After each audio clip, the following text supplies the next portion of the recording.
settembre, questa strada.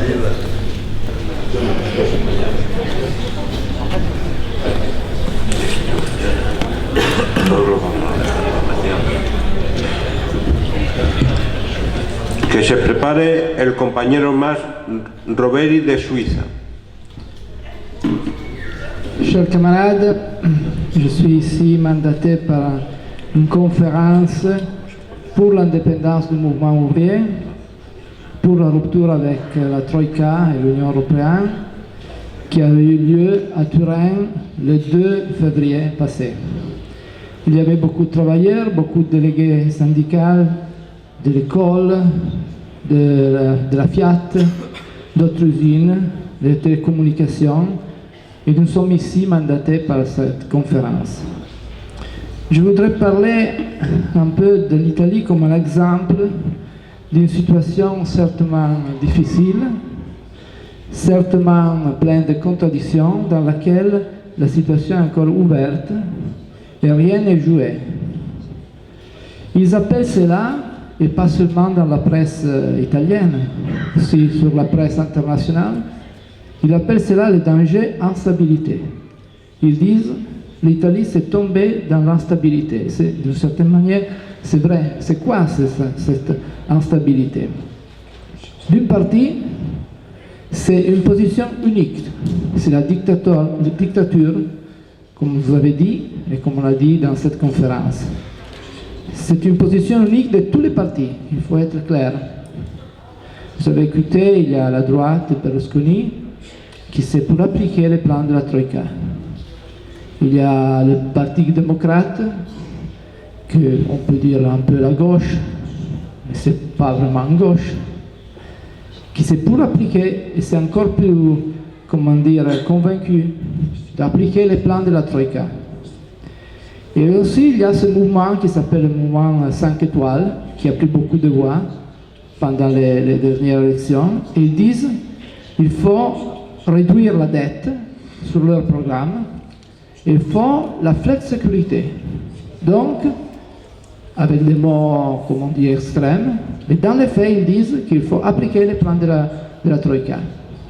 Et après, il y a l'Union européenne, il y a le FMI, la Banque centrale européenne, etc., qui disent n'importe qui sera au gouvernement, il devra appliquer et continuer la politique de Monti, qui Monti a été rejeté par la population avec les élections de 24 et 25 février. Et ça, c'est le deuxième élément, c'est la résistance. Donc l'instabilité, c'est la volonté de la Troïka et du gouvernement qu'il y aura d'aller jusqu'au bout, sur la tête des travailleurs, mais par contre, il y a la réaction, il y a le rejet de ces politiques qui s'exprimer avec les élections, avec la défaite complète de Monti, un homme de l'Union européenne, un homme des banques, qui a gouverné l'Italie pendant un an et quelques mois, le rejet aussi des autres partis, aussi de Berlusconi, qui a perdu des millions et des millions de voix, et de la gauche, de la droite et de la gauche du Parti démocrate. Mais cette résistance s'exprimait aussi sur un terrain de la lutte. Par exemple, le gouvernement Monti est tombé parce qu'il y a eu des mobilisations énormes qui ont monté dans les pays et qui ont porté la CGL, par exemple, la plus grande centrale syndicale italienne, à dire non et à ne signer pas un pacte pour la productivité. Il faut souligner ce chemin qui nous a porté à cette situation, parce que pendant presque un an, les syndicats avaient appuyé d'une certaine manière le gouvernement Monti. Ils avaient couvert. La CGL n'avait jamais dit retrait de la réforme du travail, par exemple, de la réforme des retraites. Mais après, il y a eu un grand mouvement à l'intérieur même de la CGL. Il y a eu les grèves, les mobilisations, une grande discussion, une pression sur les dirigeants qui n'ont pas pu signer ce pacte pour la productivité. Et donc, le gouvernement Monti, d'une certaine manière, est tombé avant la fin de la législature parce qu'il y a cette résistance qui s'exprime même s'il y a avec des contradictions qui sont évidentes. Et la contradiction la plus évidente sur un plan national, c'est que face à chaque réforme, il n'y a jamais un mot d'ordre précis, retrait du plan de la réforme, des mesures de destruction, et il y a un glissement sur la ligne de la CSS. Donc, il faut un plan social, il faut appliquer, il faut réduire la dette, mais avec une autre politique, etc.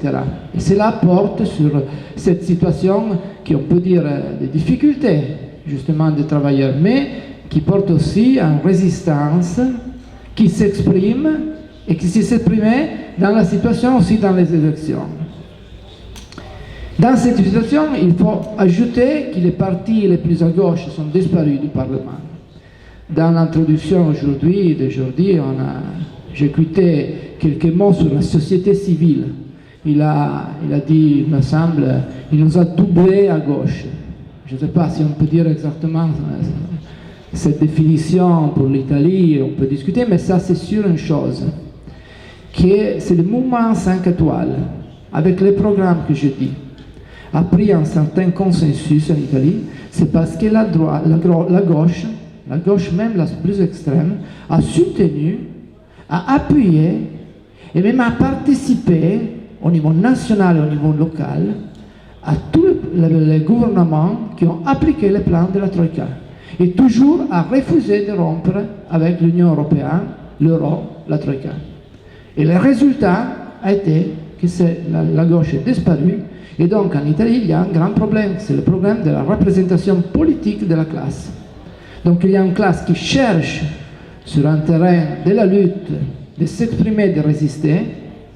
Il y a les travailleurs, la classe ouvrière, qui cherche aussi une issue sur un terrain politique, mais pour l'instant, c'est très difficile sur ce terrain de s'exprimer.